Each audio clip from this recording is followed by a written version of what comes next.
Berapa temen tuh langsung nembak forex. Oh, jangan main forex, katanya. Kenapa? Soalnya pasti rugi. Halo semua, selamat datang di Podcast Klub Cuan, sebuah podcast yang membahas investasi secara mendalam, persembahan dari Iluni FTUI. Bersama saya, Lazarus Stefan, kita akan membahas semua tentang forex. Kita akan bahas forex secara mendalam di episode hari ini. Bersama saya sekarang di sebelah saya sudah ada Bang Kelvin, Ituan Kelvin. Apa kabar, Bang? Ya, alhamdulillah baik. Terima kasih juga atas kesempatannya. Iya, sama-sama, Bang. Ya, Bang Kelvin ini adalah alumni Elektro 2009. Beliau ini pendiri, founder sekaligus developer dari Fish Profit EA Advisor. Kalau bahasa awamnya robot forex, bener ya, Bang ya? Ya. Oke, tanpa berlama-lama lagi, kita langsung aja ya kita ke topik bahasan kita yang pertama tentang forex. Sebelum kita mulai, boleh tolong jelaskan nggak, Bang? Kira-kira forex itu apa sih? Dan kemudian kayak apa sih yang diperdagangkan di forex? Terus gimana sih cara melakukan perdagangan di forex? Dari forex sendiri ya. Forex itu kan foreign exchange, artinya mata uang asing. Jadi kalau kita tanya forex ya, dia adalah mata uang asing atau falas. Tapi kalau kita bicara dengan industri forex, itu mindsetnya adalah trading forex. Artinya ada di sana transaksi jual beli terhadap nilai mata uang asing. Jadi misalnya euro dengan USD, kemudian pound sterling dengan yen. Dan buat yang sekarang ini, nggak cuma mata uang, tapi ada juga komoditas. Tapi kebanyakan orang kadang nyebutnya trading forex juga. Nah, jadi kira-kira gambaran umumnya tentang forex itu tuh seperti itu. Jadi sebenarnya nggak cuma foreign exchange, maksudnya foreign itu nggak cuma mata uang ya, tapi ada komoditas juga di dalam situ, kayak emas atau misalkan tembaga gitu juga diperdagangkan di forex itu. Juga termasuk. Jadi memang cangkupannya luas ya. Kita nyebutnya biasanya pair, istilahnya itu pair. Jadi pair itu memang ada variasi, ada mata uang, kemudian ada komoditas itu yang kayak tadi dibilang ada emas, ada silver, kemudian bahkan ada kokoa, segala macam di situ. Bahkan beberapa lembaga gitu ya, lembaga kalau misalnya kita lihat di pasar saham itu kita perantaranya menggunakan sekuritas. Kalau misalnya di forex market itu kita menggunakan yang namanya broker. Jadi broker ini sebagai lembaga perantara antara user dengan market, dia memang punya variasi produk yang banyak. Memang itu semua kembali lagi ke produknya. Jadi ada saham, kemudian stok, dan itu pun nggak terbatas dari yang lokal aja. Itu internasional skalanya. Karena kalau kita udah bicara forex, foreign exchange, itu skalanya sudah global. Jadi seperti platform-platform yang ada sekarang, basisnya memang mereka internasional. Jadi kira-kira kayak gitu. Jadi untuk melakukan perdagangan forex itu biasanya selalu ada broker. Kalau misalkan di saham itu sebagai sekuritasnya ya, perantara kita untuk bertransaksi gitu ya. Betul. Oke. Nah, untuk si forex sendiri itu kan salah satu jenis investasi ya. Kalau investasi sendiri kita sebut ada banyak tipenya. Ada forex, saham tadi sempat disebut, reksadana, obligasi, dan lain-lain. Tentu saja level resikonya berbeda-beda kan. Kalau misalkan Bang Kelvin sendiri melihat forex ini ada di posisi yang mana dari segi level resikonya? Jadi kalau kita misalnya membahas tentang resiko dan varian dari investasi kan memang tiap orang punya preferensi yang berbeda. Tapi kalau buat gue pribadi memang forex sendiri itu salah satu yang high risk. Makanya beberapa orang walaupun high risk tetap mau coba. Karena kenapa? Karena yang kita tahu high risk itu high return, dan itu memang benar. Dan low risk itu low return, dan itu juga benar. Misalnya kita nabung nih di bank yang kayak tadi, kemudian kayak reksadana pun juga nggak bisa dibilang low risk. Kenapa? Karena reksadana sendiri itu kan sebenarnya salah satu wadah investasi, di mana reksadana tuh punya varian-variannya juga. Ada macam-macam. Ada reksadana yang medium, ada juga yang high risk. Resikonya beda-beda. Dan reksadana pun terkadang ada gabungan saham. Saham pun juga bisa dikategorikan sebagai high risk karena ada kalanya misalnya kita bicara soal bursa yang ada di Indonesia, di Jakarta. Saham itu kita bisa beli misalnya ada skalanya satu lot. Satu lot itu kalau sekarang tuh 100 lembar kan. Kita beli harga misalnya 1.000 per lembar. Nah, nanti harga 1.000 per lembar ini bisa jadi ada faktor resiko turunnya jauh, bisa jadi 50, cuma 50. Nah, bagaimana dengan forex? Forex itu punya resiko yang namanya stop out atau margin call. Jadi stop out itu di mana uang kita itu bisa jadi nol atau habis. Nah, pertanyaannya gimana bisa? dari uang yang kita punya tuh jadi nol, kan kayak gitu. Ilustrasinya ya, ilustrasi yang paling gampang, misalnya kita beli beras harganya itu 50.000. Kita beli beras 50.000, kita punya uang nih 50.000, kita beli semuanya 1 kilo beras 50.000. Nah, pada waktu harga beras turunnya mungkin masih normal, mungkin dari 50.000 bisa 40.000. Nah, berarti pada waktu beras itu kita jual, kita punya minus 10.000, ya kan? Kita punya minus 10.000. Nah, kenapa di forex itu high risk? Karena pada waktu harga beras turun, kita tapi bicaranya di sini mata uang, nilainya itu bisa sampai jauh turunnya. Nah, jauhnya itu berdasarkan nilai persentase atau dari margin yang kita punya. Pada waktu mata uang itu turun, dia kan punya batas. Jadi misalnya beras tadi 50.000, dia turun jadi 40.000, berarti kan ada penurunan sebesar 20%. 20% kan 10.000 ya. Nah, pada waktu kita pakai lembaga yang tadi, broker perantara, dia punya batas misalnya 20%. 20% artinya pada waktu harga beras itu turun 40.000, 30.000, 20.000 sampai 10.000, 10.000 itu kan udah 20%. Dari si broker ini akan melakukan eksekusi. Jadi misalnya kita udah beli beras 1 kilo 50.000, harga turun menyentuh 10.000, dia akan lepas kepada pasar. Nah, itu disebutnya stop out. Jadi pada waktu itu dilepas, otomatis uang kita, beras, harga turun, balik lagi jadi uang kan? Nah, jadi uang itu di kitanya, uang yang kita terima kan udah 10.000. Nah, itulah disebutnya kenapa saldo kita tuh bisa sampai nol. Jadi maksudnya bisa sampai habis. Karena itu kan mungkin masih ada sisa ya. Masih ada sisa. Oke, itu kalau ada satu posisi. Sekarang misalnya kita ada beberapa posisi nih. Posisi trading kita beli berasnya nggak satu, tapi ada banyak, ada 10 misalnya. Kan turun nih dia 20%. Misalnya 10 beras. Oke, dari 10 yang satu udah minus, lepas, 9 lepas, sampai akhirnya satu beras terakhir. Ya mungkin itu udah mendekati nol. Makanya itu bisa dikatakan habis semua tuh di situ high risk-nya. Resiko-resiko dari transaksi di industri forex. Makanya disebutnya high risk. Oke. Terus ngomongin resiko ya. Kalau misalkan kita tahu di bursa kalau di saham itu kan ada diatur oleh bursa langsung diintervensi oleh OJK. Nah, itu kalau misalkan di forex itu siapa yang meregulasi ya?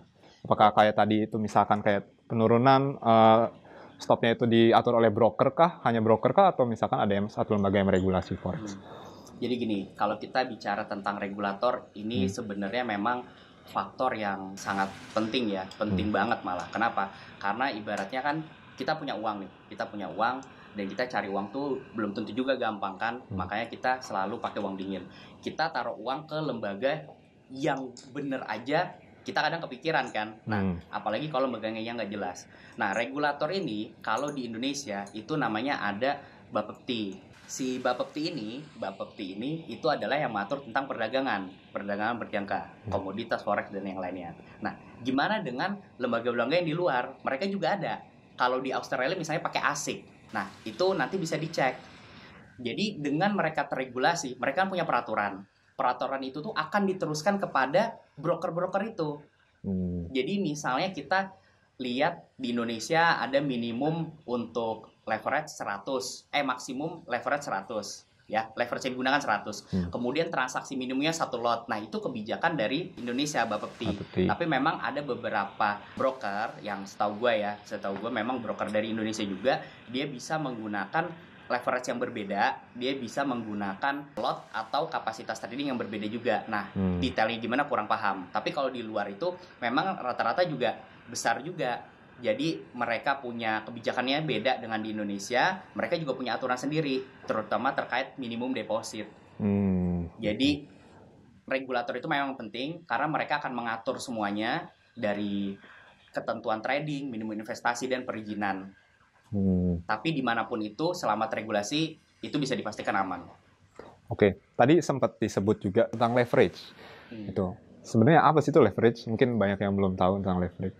Jadi leverage itu sebenarnya kapasitas trading yang bisa kita pakai untuk transaksi. Jadi leverage ini sebenarnya berkaitan dengan margin ya, dengan margin. Misalnya gini, misalnya kita mau beli tadi beras ya, beras kita punya uang 50.000. Ya, kita punya uang 50.000, berasnya harganya 50.000. Pada waktu kita mau beli beras dengan uang 50.000, itu skalanya 1:1.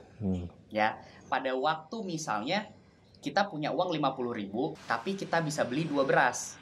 Nah, berarti leverage kita naik 2 kali. Artinya 50.000 ini kita bisa dapat 2 beras. Kemudian dari mana? Dari mana sih uang tambahan itu? Nah, itu biasanya dipinjamkan oleh si broker tadi. Jadi broker tadi nanti akan meminjamkan dananya berupa leverage itu dalam bentuk leverage. Makanya leverage itu ada skalanya 1:sekian. Nah, beda-beda tuh, tergantung pemilihan kita. Tapi dengan adanya leverage yang kayak tadi, itu juga ada resiko di kita. Kenapa? Pada waktu loss tadi misalnya kita 50.000, uang kita pakai 1, beli beras itu aman. Nah, pada waktu 2, uang kita yang tadinya kita misalnya aman 50.000 itu bisa habis semua. Ruginya juga dikali 2 itu kan. Ruginya juga 2 kalinya. 2 kalinya. Kayak gitu. Ya, sama seperti kalau di bursa tuh suka ada pemberian pinjaman uang gitu, margin dari sekuritasnya itu sendiri ya. Sekuritas. Mereka ngasih pinjaman, tapi dalam T plus berapa harus dibayar kan. Betul. Sama ya berarti. Sama seperti kayak gitu. Oke, terus balik lagi ke topik tentang regulasi tadi dari Bapepti. Kalau gitu maksudnya beberapa itu kan untuk Bapepti untuk mengatur proses perdagangan yang ada di Indonesia. Perdagangan berjangka di Indonesia. Terus kita sering dapetin kayak, saya menggunakan broker dari luar negeri. Misalkan saya daftar di FBS atau di mana, itu brokernya di luar negeri. Nah, itu dia mengikuti regulasi dari negara tersebut kah tempat broker itu berada, atau dia harus comply juga dengan regulasi di Indonesia? Jadi gini, ini kayak misalnya kita kita pergi ke luar negeri, kita pasti butuh kelengkapan sesuai tempat yang kita datengin kan. Jadi misalnya kita butuh visa, butuh paspor, itu kan kita mengikuti yang kita tuju, ya kan? Nah, itulah kenapa mereka punya peraturan yang diciptakan oleh regulator. Nah, sama kayak tadi misalnya kita dari luar, kita pakai dari Australia, dari mana lagi, dari Rusia, dari Amerika, dari UK. Nah, kita tuh mengikuti peraturannya mereka, dan itu dibuat oleh si broker ini. Apakah salah? Ya tentu enggak, kan mereka punya peraturan. Selama mereka memang diawasi oleh badan regulator, ya itu berarti memang peraturan yang benar gitu. Jadi kalau kita ikut broker luar negeri, kita mengikuti aturan di negara tersebut. Aturan brokernya. Aturan broker di negara tersebut. Ya, aturan broker di negara tersebut.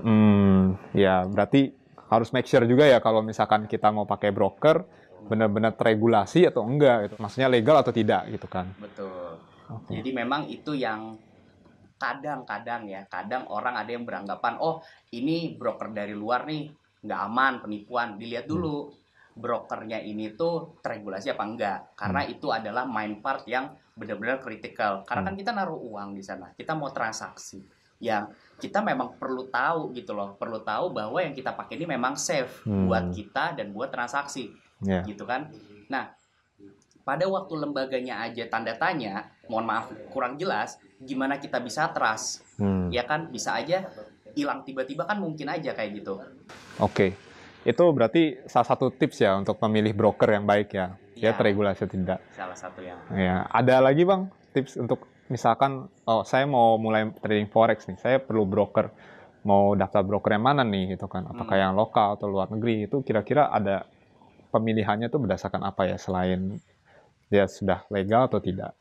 Jadi kalau buat memilih itu memang kembali lagi kepada user ya. Kembali lagi kepada user, karena ini kayak kita misalnya mau ke bank gitu kan, kita contoh ke bank, ada yang punya program tabungan berjangka, ada punya fitur cardless, ada yang buku tabungan di provide, kan orang kan sesuai kebutuhan. Jadi itu balik lagi sesuai kebutuhan. Dan broker-broker pun kan seperti dia itu money changer juga ya, karena dia pada waktu transaksi itu ada yang namanya spread. Nah, spread itu tuh sesuai gak dengan yang kita butuhkan. Kemudian leverage-nya bagaimana. Nah, untuk tipsnya yang pasti teregulasi itu wajib. Teregulasi itu poin 1. Kemudian sesuai kebutuhan tuh artinya dari komoditas yang mau ditradingin apa, brokernya itu punya apa enggak, dan kita bisa memutuskan kalau memang beberapa faktor itu udah terpenuhi sama kita. Nah, kayak misalnya gue pribadi itu kan fokus majornya di gold ya, gold atau XAUUSD. Ya pasti gue akan cari di mana gold itu punya fix leverage yang sampai skala investasi berapapun bisa menampung. Nah, gue ada referensi broker yang dia mau kita 10.000, 100.000 USD pun mereka referensinya sama. Nah, itu yang gue pakai. Jadi balik lagi ke profil kita mau tradingnya seperti apa. Ya. Itu ya. Tapi tadi ada yang menarik Bang Kelvin, soal money changer. Kadang-kadang kita nemu tuh pertanyaan, sebenarnya kalau misalkan kita beli uang di money changer, beli dolar USD, kemudian kita simpan, itu apakah itu dikategorikan sebagai forex? Bisa. Perdagangan forex? Karena kan forex itu kayak tadi kan foreign exchange ya. Artinya kita punya uang dalam suatu mata uang, kita tukarkan ke mata uang yang lain. Kan kayak begitu. Nah, sekarang gini, di dalam industri forex itu, kayak yang tadi dibilang tuh ada euro USD, mereka berpasangan. Jadi pair. Mereka, disebut pair itu mereka berpasangan. Jadi misalnya euro USD, artinya itu euro terhadap USD. Nah, mungkin di sini dalam industri trading itu ada opsi buy, ada opsi sell atau long dan short. Itu sama aja, cuma beda nama ya. Jadi pada waktu kita buy, sebenarnya kita misalnya euro USD ya, kita ambil contoh, kita sebenarnya membeli euro terhadap USD, ya kan? Artinya pada waktu mereka naik harganya, euro itu menguat, kita akan untung. Jadi pada waktu dia terbalik, sell, artinya tuh kita sebenarnya membeli juga. Kita membeli USD terhadap euro. Di mana pada waktu USD ini menguat, euronya turun, kita akan menghasilkan profit.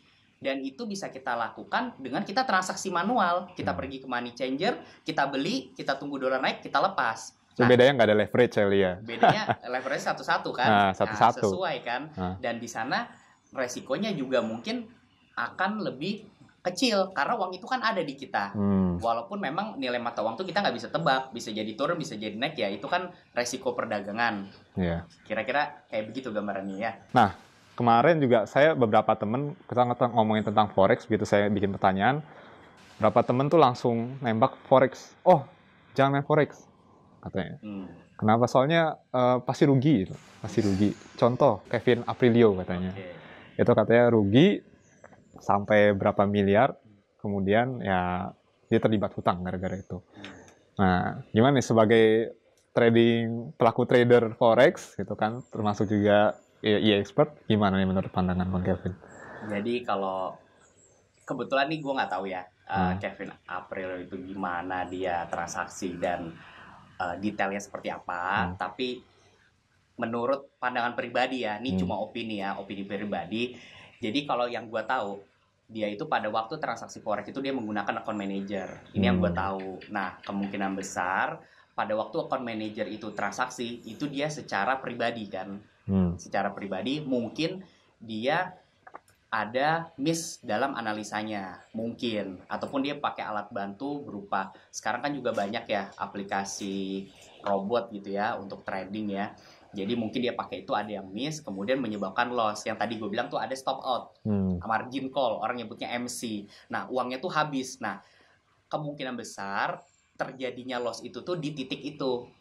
Terjadinya loss. Karena kalau misalnya dibilang amit-amit gitu, misalnya ada faktor kesengajaan, kayaknya itu agak aneh. Kenapa? Karena kalau kita sebagai manajer investasi yang benar gitu ya, kita kan pasti mau klien-klien kita bertambah dong. Ya kan, dengan klien-klien kita bertambah, kenapa kita jalanin yang nggak benar? Dengan benar aja banyak pemasukan yang bisa kita dapat. Jadi ya, kalau dilihat memang di faktor trading dan transaksinya. Kalau dilihat, ini ya opini pribadi ya. Berarti sebenarnya nggak semua transaksi forex itu menimbulkan kerugian, tapi tergantung pengetahuan dasar tentang forex itu sendiri. Mungkin bisa dibilang kalau misalkan orang mau terjun ke dunia forex gitu kan. Terjun ke dunia forex, pengetahuan apa sih yang perlu diketahui sebelum touch in ke dunia forex gitu? Mungkin kasusnya seperti kayak yang tadi disebut Kevin Aprilio, mungkin emang orang awam yang diiming-imingi investasi return besar gitu, ayo main forex return besar gitu kan. Kita pasti juga pernah sering ditawari kayak gitu, apalagi sama temen. Nah, kira-kira apa sih yang harus kita ketahui sebelum kita terjun ke dunia investasi forex ini? Jadi yang perlu kita pahamin memang industri forex ini kan high risk, high return. Jadi kalau orang cuma ngelihat high returnnya salah, karena kalimat depannya ya udah high risk, high return ya. Selalu berpasangan, biasanya dipotong depannya. Biasanya dipotong. Orang ngelihat tuh high return. Nah, kesalahannya itu balik lagi ke pribadinya masing-masing. Dan bagaimana kita harus masuk ke dunia forex ini, step by stepnya lah yang baik. Ya, kita perlu tahu dulu instruksi ini bagaimana. Mungkin kita bukan sebagai, karena dalam trading itu kan ada analisis teknikal, fundamental. Mungkin kita ahli banget tuh nggak perlu gitu ya, nggak perlu, cukup kita paham, kita tahu konsepnya, dan kita tahu apa sih yang ditransaksikan gitu loh. Jadi memang kalau misalnya basic-basic itu aja masih belum jelas, gimana bisa berani gitu. Jadi mesti tahu dulu nih forex ini apa, kemudian udah paham dengan resiko, dan untuk investasi ya, kita bilang kan ini investasiku diusahakan dengan uang yang dingin, artinya bukan yang kebutuhan pokok. Bahkan memang yang bikin orang menjadi kepikiran segala macam, emosional campur aduk, karena kadang mereka nggak pakai uang yang dingin atau uang yang untuk investasi.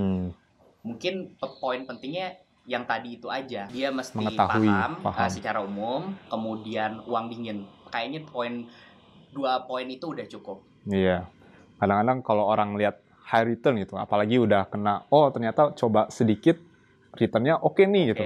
Langsung pasang, tapi mereka mungkin pasangnya pakai uang panas gitu ya. Iya, pakai uang panas. Itu yang bikin campur aduk, ketar-ketir. Itu ya biasanya ya. Oke, berarti emang harus pakai uang dingin gitu ya. Kalau misalkan uang dingin, kira-kira berapa sih untuk start out gitu, misalkan untuk coba nih, iseng-iseng coba. Kira-kira biasanya berapa dolar biasanya? Broker kan ada minimum dolarnya itu ya. Biasanya berapa dolar sih minimum atau yang direkomendasikan untuk coba? Jadi itu balik lagi ke profile dari si user atau trader itu ya, profil dari user. Kalau untuk trading sendiri sebenarnya minimum itu nggak ada ya. Jadi dengan $1, $10 pun bisa. $1 bisa ya? Bisa. Jadi kita di industri forex itu kan ada beberapa jenis account. Jadi account itu ada yang account sen, ada account mikro, ada account standar, ada account isian. Itu variasinya banyak. Nah, dengan beberapa tawaran itu kita mesti tahu dulu kira-kira tuh kita cocok di mana. Misalnya kita punya uang 100 juta rupiah, kita mau di account standar, tapi kita nggak ngerti trading, sama aja tuh bunuh diri. Kayak gitu. Tapi dengan kita tahu batasan-batasannya, kita ngerti resikonya, oke, kita punya uang misalnya, karena kita belum paham, nah, nggak perlu terjun langsung, kita pakai dulu account demo. Jadi setiap broker itu punya beberapa broker lah ya, mungkin soalnya ada broker yang tidak menyediakan demo, ada juga yang menyediakan. Jadi kita coba dulu di account demo. Dari account demo itu kita akan melihat, dengan transaksi misalnya $100, saya berani nih menanggung resiko ini. Jadi ibaratnya uang $100 tuh sebagai uang mati ya, dia siap menerima resiko loss $100 dan profit dari uang yang mereka punya. Silakan pakai account real dengan saldo yang sama. Ini gue ada satu pertanyaan lagi nih Bang. Biasanya tuh kita sering dengar kalau misalkan main di forex tuh ada pasar perdagangan spot. Apa sih itu artinya Bang maksudnya? Bisa tolong bantu jelasin nih Bang. Jadi gini ya, itu kan sebenarnya istilah teori ya. Nah, kebetulan gue ini kan praktisi lapangan nih. Jadi mungkin penjelasan gue nggak sesuai nih sama teori nih. Nah, tapi berdasarkan pemahaman gue aja ya. Jadi spot itu kan sebenarnya transaksi tunai atau langsung. Jadi misalnya kita transaksi nih sekarang, kita transaksi emas misalnya, kita beli emas, kita jual. Nah, transaksi itu langsung terjadi. Jadi dia nggak ada dalam periode tertentu baru transaksi itu terjadi gitu loh. Jadi langsung, spot itu langsung. Kalau nggak salah sih kayak gitu. Karena setahu gue transaksi itu ada yang spot, ada yang berjangka. Nah, berjangka itu yang ada periodenya. Cuma segimana jauh, ketentuannya apa, nah gue belum ada pemahaman tuh di situ. Tapi kurang lebihnya gitu ya. Oke Bang. Sama sebenarnya ini sih, gue justru karena kita ngadain podcast forex ini, karena belakangan ini trennya lagi tinggi banget nih soal orang ditawarin forex untuk langganan robot. Gitu. Cuma mungkin ini pembahasannya bakal panjang lagi nih Bang. Gue yakin nih. Apalagi Bang Kelvin background-nya dari situ juga kan. Emang robot forex.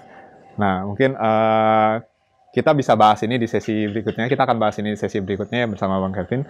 Pendengar semua Klub Cuan, kalau misalkan kalian sangat tertarik untuk ikut episode kita berikutnya, kita akan membahas tentang robot forex. Jika kalian tertarik, jangan lupa dengerin terus podcast kita. Ya, ada kata-kata penutup tentang informasi basic tentang Forex, Bang? Mungkin pesan buat teman-teman juga, kalau misalnya pengen coba gitu ya, pengen coba buat Forex, belajar, pesan gue sih, coba dulu dengan akun demo, ya kan? Coba dulu dengan akun demo, kalau memang sudah dirasa cukup paham, cukup ngerti dengan resikonya dan profil diri masing-masing, cobalah dengan akun yang paling kecil dan pakai uang dingin. Itu aja. Oke, mantap sekali, pesannya sangat dalam. Oke Bang, kita sudahi sesi hari ini. Terima kasih Bang Kelvin. Kita ketemu lagi di sesi berikutnya.